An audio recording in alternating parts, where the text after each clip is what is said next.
Bismillahirrahmanirrahim.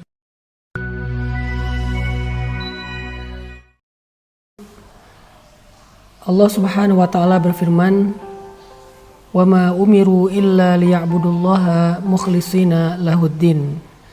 Tidaklah mereka diperintahkan kecuali untuk beribadah kepada Allah dalam keadaan ikhlas dan hanya semata-mata untuk agama Allah. Di dalam sebuah hadis yang sangat terkenal, Rasulullah SAW bersabda, "Innamal a'malu binniyat wa innama likulli imri'in ma nawa." Sesungguhnya semua amal itu, semua perbuatan, semua ibadah tergantung kepada niat. Dan sesungguhnya seseorang diberikan balasan sesuai dengan apa yang dia niatkan. Dalam hadis yang lain Nabi juga bersabda, sesungguhnya Allah tidak melihat kepada rupa kalian, Allah tidak melihat kepada perbuatan kalian, Allah tidak melihat kepada harta kalian, tetapi Allah melihat ke dalam hati kalian.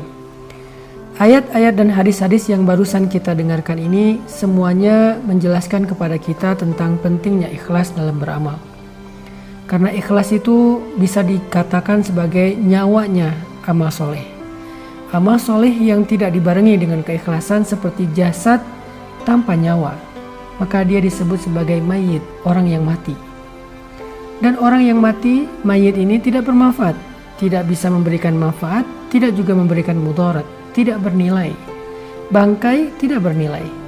Sesuatu bernilai ketika ada ruhnya, ada nyawanya. Begitu juga dengan teknologi. Kita memiliki perangkat yang bagus, tetapi kalau tidak ada softwarenya, tidak ada datanya, maka tidak bernilai. Masihkah kita ingat ketika misalnya kita mengalami musibah, handphone kita rusak, laptop kita rusak. Memang kita sedih karena perangkatnya, handphonenya rusak. Tapi apa yang paling kita sedihkan? Rasa kehilangan apa yang paling besar muncul ketika handphone kita rusak? Bukan handphonenya, kita bisa membelinya. Tetapi yang paling berharga yang kita ngerasa kehilangan itu adalah datanya, fotonya, chatnya, beberapa file yang sengaja kita simpan di perangkat itu. Itulah nilainya ikhlas di dalam amal. Sehingga kata Nabi, Allah tidak melihat perangkatnya, Allah tidak melihat packagingnya, casingnya, tetapi Allah melihat data yang ada di dalam perangkat tersebut. Kalau kita analogikan dengan perangkat ataupun handphone. Makanya niat ikhlas itu menjadi syarat yang sangat penting dalam beramal. Orang bisa saja beramal dengan amalan yang luar biasa sampai membuat malaikat merasa cemburu. Tetapi kalau niatnya melenceng, maka amalannya sama sekali tidak bernilai di mata Allah Subhanahu wa taala. Bagaimana cara kita belajar tentang ikhlas agar amal kita diterima oleh Allah dan Allah membalas kita pahala ataupun jaza balasan itu tergantung niat, bukan tergantung amalan. Ada orang yang beramal dengan amalan kecil tetapi karena niatnya karena Allah, maka Allah membalas niatnya.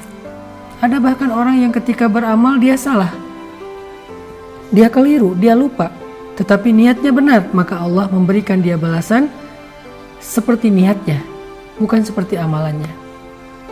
Bagaimana cara kita belajar ikhlas, teman-teman? Salah satu di antara cara belajar ikhlas itu adalah belajar memperbanyak amal rahasia. Karena amal soleh itu ada dua, ada sirran, ada alaniyatan. Ada sirran, ada jahran. Amal itu ada yang rahasia, ada yang tampak. Kita mungkin selama ini banyak sekali menampakkan amal-amal kita kepada makhluk, kepada manusia.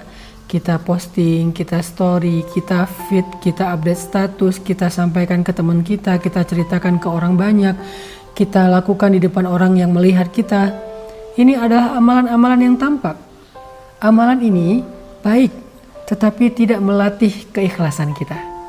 Kita akan mudah sekali ikhlasnya terganggu ketika orang menghargai kita, memuji kita, komennya komen-komen yang baik, mendoakan kita, bahkan mungkin menyebut-nyebut kebaikan kita, sehingga kita nggak pernah belajar ikhlas. Ketika kita nggak belajar ikhlas, amalan-amalan yang tadi luar biasa bisa saja rusak dan tidak bernilai di mata Allah Subhanahu wa taala. Maka untuk belajar ikhlas itu, coba kita belajar menikmati amalan rahasia. Ini adalah kunci ikhlas yang luar biasa. Belajar menikmati amalan rahasia. Apa amalan rahasia? Amalan yang tidak ada yang tahu kecuali kita dengan Allah saja. Amalan yang bahkan mungkin orang terdekat dengan kita nggak tahu. Pasangan kita nggak tahu, orang tua kita nggak tahu, anak kita nggak tahu, sahabat kita nggak tahu, apalagi netizen nggak tahu. Cuman Allah kemudian kita saja yang tahu. Coba tanya sama diri kita masing-masing. Udah berapa banyak amalan yang kita lakukan secara diam-diam? Udah berapa lama kita melakukan satu kebaikan secara rahasia, biar Allah saja yang tahu. Kita sama sekali nggak ingin manusia tahu. Bahkan kita merasa sedih ketika ada orang yang tahu. Kita merasa sedih ketika ada orang yang mendapati atau melihat kita melakukan itu. Apalagi sampai dia menceritakan kepada yang lain. Kita akan bermohon kepada dia. Kita akan begging sama dia, please jangan ceritakan ini kepada siapa-siapa. Kenapa? Karena kita nggak ingin ada siapapun yang tahu. Disitulah kita belajar ikhlas. Tanyakan kepada diri kita, berapa banyak amalan yang kita lakukan secara diam-diam? Berapa banyak? Berapa lama? Disitulah kita belajar ikhlas. Kalau kita udah biasa menikmati amalan yang hanya kita tujukan di hadapan Allah, amalan zikir, sholat, tilawah, sedekah, kita lakukan secara dawam dalam waktu yang lama, dan kita tetap menjaga kerahasiaannya daripada manusia, insya Allah kita termasuk orang yang mukhlishina lahuddin. Orang yang seperti ini gak mudah digoda oleh syaitan. Makanya syaitan mengatakan illa ibadakal mukhlasin, kecuali hambamu yang ikhlas. Itu sulit sekali itu digoda oleh syaitan. Dia susah digoda untuk ria, sombong, besar kepala, bangga diri, sum'ah. Gak bisa. Kenapa? Karena amalannya rahasia antara dia dengan Allah saja. Ada beberapa kalimat dari ulama yang luar biasa tentang bab ikhlas yang saya pernah mencatat. Di antaranya kata Imam Ibnul Qayyim Al-Jauziyah, ulama ul-wa'z, ulama yang sering memberi nasihat-nasihat yang luar biasa. Kata Imam Ibnul Qayyim Al-Jauziyah, orang yang beramal tetapi tidak ikhlas itu ibarat seorang musafir yang mengisi bawaannya dengan pasir dan batu, dan bawaan itu tidak bermanfaat bagi dia, hanya memberatkan punggungnya.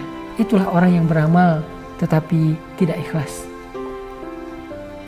Rugi ya, kita beramal capek-capek tetapi tidak bernilai di mata Allah Subhanahu wa taala. Ada juga cerita tentang zamannya Khalifah Harun ar-Rasyid, seorang khalifah Islam, raja Islam di masa Abbasiyah. Disebutkan bahwa di antara prajurit-prajurit Harun ar-Rasyid, para mujahid, para tentara, para pembela negara, di antara prajurit-prajurit Harun ar-Rasyid itu ada prajurit yang kalau di kita disebut Kopassus, pasukan khusus yang berjumlah 20.000 orang. Kenapa mereka disebut Kopassus, pasukan khusus? Bukan hanya karena mereka ahli, bukan karena skill mereka, tetapi yang luar biasanya Kopassus di zaman Harun ar-Rasyid ini disebut pasukan khusus. Pertama, mereka tidak tercatat di dalam catatan para prajurit secara resmi. Tidak dicatat. Kenapa tidak dicatat? Agar tidak diketahui oleh siapapun. Yang kedua, mereka tidak pernah mengambil gaji mereka, hak mereka, karena mereka sudah mengikhlaskan semua perjuangan mereka untuk diketahui oleh Allah saja dan mendapatkan jaza balasan hanya dari Allah saja. Itulah Kopassus di zaman Harun ar-Rasyid. Mereka tidak dicatat, tidak terdaftar, yang tahu hanya Harun ar-Rasyid, dan mereka beramal tidak ingin diketahui oleh siapapun, oleh rakyat Irak, oleh rakyat kaum muslimin, dan mereka tidak pernah mengambil gajinya. Luar biasa ya. Yang terakhir, ada 3 ciri orang yang ikhlas. Ciri yang pertama, orang yang ikhlas itu khauf minasyuhrah wal ihtimam ad-daim lin nafsi bit tafrid. Al khauf minasyuhrah wa mahabbatul amal as-samit. Itulah ciri yang pertama. Orang yang ikhlas itu takut terkenal, takut diketahui orang, takut dibicarakan orang, takut dipuji orang. Kita kadang-kadang kecewa kalau ada kebaikan kita tidak dihargai. Tapi orang yang ikhlas justru takut ketika dihargai. Kita kadang-kadang ngerasa kecewa ketika amal baik kita itu tidak dipuji.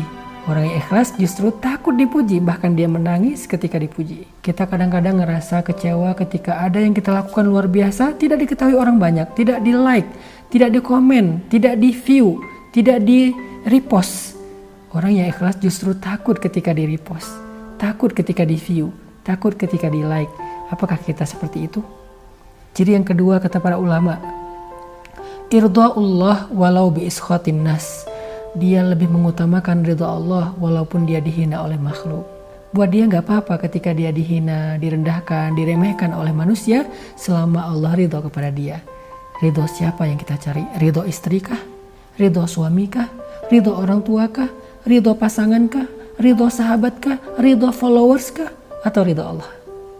Dan yang terakhir, adamul ihtimam bin nata'ij bal bil amal wal jihad. Orang yang ikhlas itu tidak terlalu perhatian dengan hasil.